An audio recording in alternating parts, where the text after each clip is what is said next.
Se for arrependimento, por favor, tira daí. Você ainda não me tem inteiro, nem me conhece direito, mas já posso te ouvir. E quando a barriga for crescendo, você ainda vai ser linda, eu nem preciso te ver. Seca o choro e fica aqui comigo, que até assim tristinha eu já sei que eu amo você. 8º mês aguenta, que eu já tô chegando, só quero um jeito de te encontrar.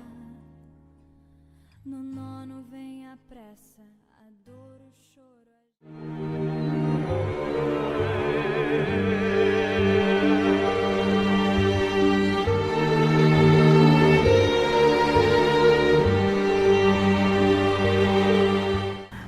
E o médico falava que seria um parto feliz, que seria um parto normal. No Brasil, 1 em cada 4 brasileiras sofrem violência obstétrica. Violência obstétrica é todo ato praticado por profissional da equipe de saúde que ofenda de forma verbal ou física as mulheres gestantes em trabalho de parto, em situação de abortamento e no pós-parto.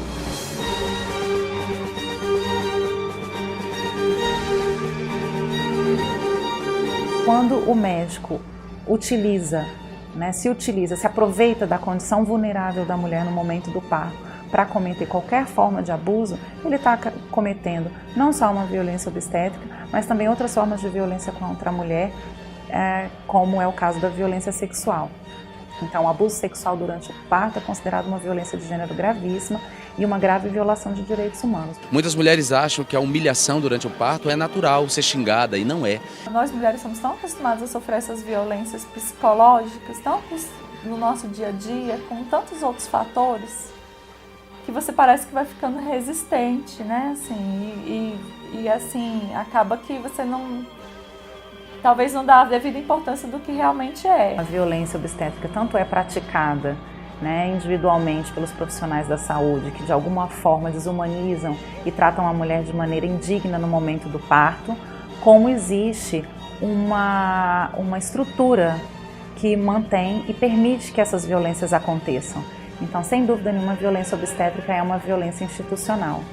Agressões verbais, recusa de atendimento, privação de acompanhante, lavagem intestinal, raspagem dos pelos, jejum, episiotomia e separação de mãe e bebê saudável após o nascimento estão entre os itens da gigante lista de violências obstétricas. A violência obstétrica ela se manifesta de diversas formas. Tem a violência física, que é quando de fato é infligido de algum modo dor ou sofrimento para a mulher, sofrimento físico para a mulher. E existem também outros tipos de violência, que são as violências verbais e as violências psicológicas.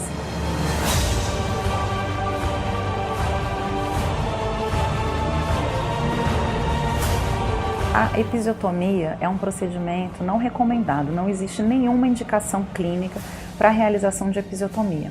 Não significa necessariamente que a episiotomia seja um procedimento proibido, mas se não existe nenhuma recomendação científica para que a episiotomia seja feita, não existe razão nenhuma para fazer. Então, mais uma razão pela qual a episiotomia é considerada assim uma violência obstétrica grave, de natureza grave, inclusive podendo ser enquadrada como uma forma de mutilação genital das mulheres, já que não existe nenhuma recomendação para que ela aconteça. Além disso, a episiotomia causa sequelas e danos graves às mulheres, caracteriza assim uma forma de lesão corporal provocada, porque nenhum médico pratica episiotomia com recomendação específica. Eu não tô aguentando mais, me ajuda. No que eu falei me ajuda, ela falou, eu vou te cortar. É inadmissível você pensar numa episiotomia sem que essa paciente seja submetida a um bloqueio anestésico local. Tanto na cesariana como na episiotomia, a necessidade de um bloqueio anestésico é sine qua non. É um crime não fazer um bloqueio para uma cesariana ou até mesmo para uma episiotomia. Eu não posso dar mais anestesia, eu preciso fazer os seus pontos secos. Eu fui tentar sentar de novo, eu não conseguia, sentava de lado.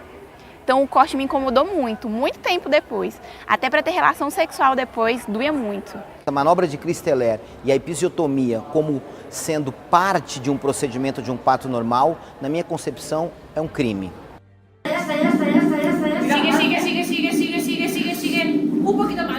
A manobra de Christeler recentemente foi condenada pelo próprio Ministério da Saúde. A manobra de Christeler é empurrar o bebê, fazendo força na barriga da mãe, para que ele possa sair. Essa manobra causa muitos males ao bebê e à própria gestante. Hoje há uma recomendação contra a manobra de Christeler, de tal forma que, conforme os últimos atos editados na área médica, ela é considerada abusiva e ofensiva à dignidade da gestante e à própria dignidade do feto. É muito normal quebrar-se costelas, lesionar-se tecidos abdominais da gestante e não é raro atingir o bebê com esta manobra. Eles subiram 2 médicas que empurraram a barriga para que ele nascesse. O risco de uma ruptura uterina na manobra de Christeler, ela é intensificada, ou seja, a possibilidade de uma consequência de uma cirurgia de emergência num parto normal pela manobra de Christeler é muito mais frequente.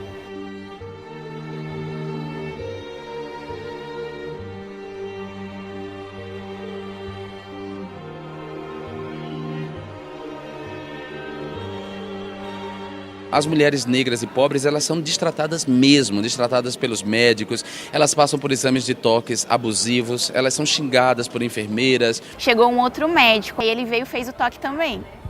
Aí eles começaram a fazer o toque direto, sabe? Ela vinha fazer o toque, aí ele vinha fazer o toque, tipo, de 5 em 5 minutos, 10 em 10 minutos, enfim. Sei que foi muitas vezes que eles fizeram e dói muito.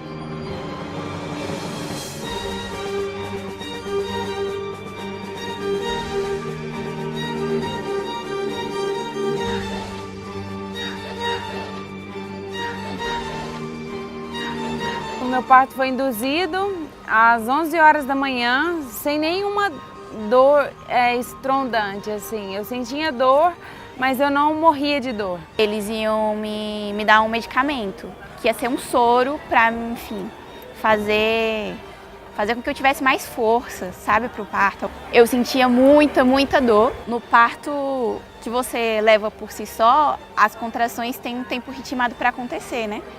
Só que como eu estava tomando o remédio para acelerar, então era uma atrás da outra. Então eu passei quase 1 hora tendo uma contração atrás da outra. Não quer que a gente empurre o bebê? Então é por sua conta. Quem sabe o que é melhor é o médico, não você. Na hora de fazer, não gritou.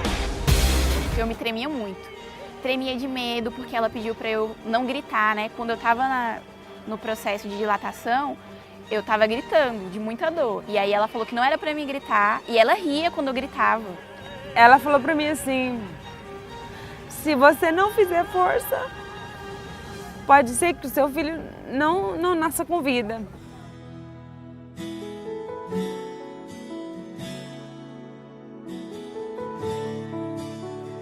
Aí imediatamente já estava ouvindo o Benjamin chorando, né? Aí eu comecei, meu príncipe nasceu, meu príncipe nasceu, meu príncipe nasceu. E aí foi passando alguns segundos, né, alguns minutos, e aí eu não ouvia mais nada. E assim, eu fiquei perguntando, cadê o Benjamin? Dentro de mim. Aí eu logo perguntei, cadê o Benjamin? Cadê o meu filho? Onde que tá o meu filho? Cadê o meu filho, né? Aquele desespero todo de onde que tá o meu filho. Na minha cabeça, era assim, eu acho que meu filho teve uma deficiência e não estão mostrando ele. Ou então ele alguma coisa aconteceu de ruim e não estão me mostrando. O que foi pior para mim foi porque eu não vi ele. Eu não vi. Então eu ouvi o choro e ele foi levado. Toda vez que eu assisto um filme, qualquer situação que eu vejo, assim, uma mãe que tem um parto, um filme, uma novela, que pega o bebê e leva, eu olho e falo assim, isso me foi tirado, eu não tive a oportunidade. Eu preciso estar em ti, mas meu coração é teimoso demais pra admitir. Sei que depender é como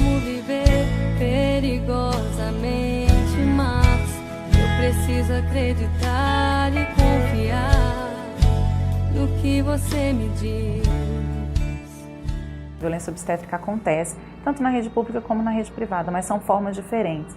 Porque até a forma de cometer violência, ela leva em consideração todos esses critérios que eu te disse. São critérios de gênero, são critérios de raça e são também critérios de classe. O descaso tende a se aprofundar à medida que a pessoa combina, por exemplo, a identidade de classe pobre com a etnia e a raça, a negra. O povo fala, se vira. Isso é porque era hospital particular, imagine se fosse o público. É uma violência de gênero, mas ela é uma violência de gênero que se aprofunda quando combinada, por exemplo, com a classe social. Uma mulher pobre e combinada com a etnia. Quando uma mulher é pobre e negra, ela está muito mais vulnerável, a miséria dela se amplia.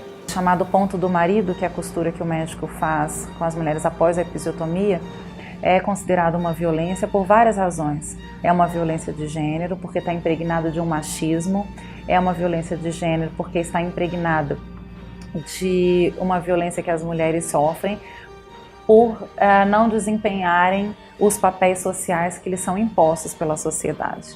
Então, quando a gente está falando de violência obstétrica, a gente está falando também de uma violência que se reproduz em razão de uma estrutura, tanto machista, patriarcal, como de uma estrutura racista, que reproduz diversas formas de violência e opressão, e da qual as mulheres são as maiores vítimas. A Organização Mundial da Saúde, OMS, recomenda que no máximo 15% dos nascimentos sejam realizados por cesárea. No Brasil, o percentual cresce ano após ano e hoje fica perto de 55%, a maior taxa do planeta. O primeiro motivo é a formação do médico obstetra, que dificulta demais ele ser capacitado à condução de um parto normal. O segundo motivo envolve as estruturas físicas e hospitalares e de equipe multidisciplinar no nosso país. E o terceiro motivo também, que é importante, não pode ser esquecido, é o motivo financeiro. A dificuldade que o médico tem de ter tempo e disponibilidade para acompanhar um parto normal, que pode demorar até 12 horas para acontecer. Existem as portarias de número 1067/2005 e número 1820/2009, a Lei do Acompanhante no Parto, Lei 11.108, e lei que proíbe o uso de algemas em presidiárias durante o parto, que orientam no sentido da humanização do parto. Entretanto, nenhuma delas possui eficácia normativa, deixando assim de punir os autores dessa violência. É muito importante que a paciente ela possa ter um acompanhante de livre escolha dela durante o trabalho de parto. Nisso, minha prima que estava assistindo o parto, eles pediram para que ela se retirasse. Ter uma doula não substitui outro acompanhante que ela possa escolher. Então, muitas vezes, a dificuldade de ter alguém junto com a mãe é por incapacidade do profissional, ou seja, ele não se sente seguro a ter alguém acompanhando o seu trabalho. Doula é uma profissional que ela é qualificada para acompanhar essa mulher durante o trabalho de parto. Então, ela dá orientação com relação aos aspectos físicos e emocionais que favorecem esse trabalho de parto. A gente orienta a respiração, a gente orienta a paciente a mudar de posição. Só assim eu não me sinto só.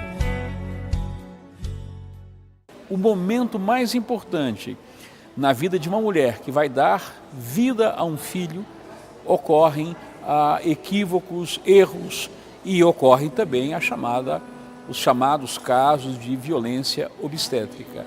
A responsabilização civil, o dano reparatório civil, o dano moral, o dano estético, porque a episiotomia, por exemplo, pode deixar um dano estético que compromete inclusive a qualidade e a liberdade da mulher para futuras relações sexuais. Ou seja, a cicatriz pode fazer uma fibrose e criar grandes dificuldades, não só estéticas, mas funcionais para a gestante.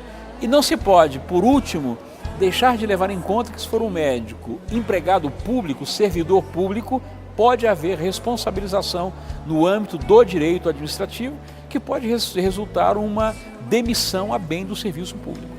O meu filho não respirava.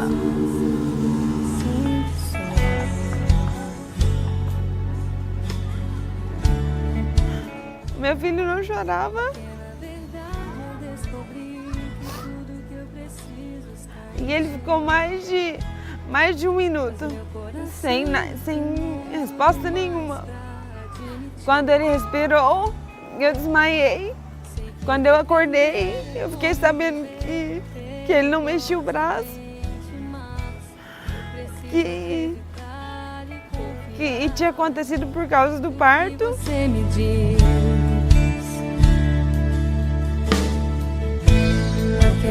A maioria das violências físicas que ocorrem na obstetrícia caracteriza lesão corporal. Não existem provas periciais para demonstrar abuso moral, abuso psicológico. Então, os processos, tanto os processos éticos quanto os processos jurídicos, se baseiam para esse fim em prova testemunhal. E muitas mulheres vão descobrir que sofreram violência obstétrica muito tempo depois do parto. Algumas pessoas depois me perguntaram por que eu não juizei a ação contra o hospital, por que eu não busquei, né, outros meios, ainda mais sendo uma profissional da área. Mas é porque, assim, depois que me trouxeram o Benjamin e que eu vi que era uma criança, meu filho, saudável, perfeito, parece que todas as coisas ficaram, assim, para trás. O enfrentamento da violência obstétrica pressupõe um rol de medidas a serem adotadas, né, que impactariam diretamente o sistema de assistência ao parto no Brasil. Eu acredito que falta muito humanidade nas pessoas, sabe? De entender. Eu não sei, mas eu fiquei pensando que ela não era mãe, que ela não tinha passado por nada daquilo, porque ela não entendia, ela não foi nem um pouco sensível, sabe? Os médicos precisam aprender a fazer parto normal, e o fazer parto normal pressupõe que o médico aprenda a sentar no chão, aprenda a ficar de cócora, aprenda a se deitar no chão e aguardar o nascimento da criança da forma mais natural possível. Abrir procedimentos, né, administrativos nas instituições para apurar essa denúncia é uma maneira de punir, de coibir inclusive essa prática. Eu acho que falta o amor.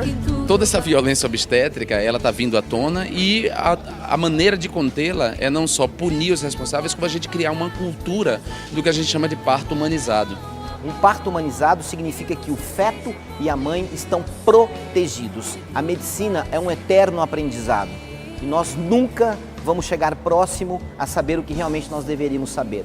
Na obstetrícia isso conta muito, então a necessidade do aprendizado, da adequação às novas tecnologias, isso tudo se faz presente todos os dias. O médico é obrigado a estudar todos os dias. Estará ao meu lado, me segurando, me assegurando de que tudo vai ficar bem, tudo vai ficar bem. Vai ser difícil, eu sei, largar tudo por você, mas eu sei que quando eu pensar em desistir, você estará ao meu lado, me segurando, me assegurando de que tudo vai ficar bem, tudo vai ficar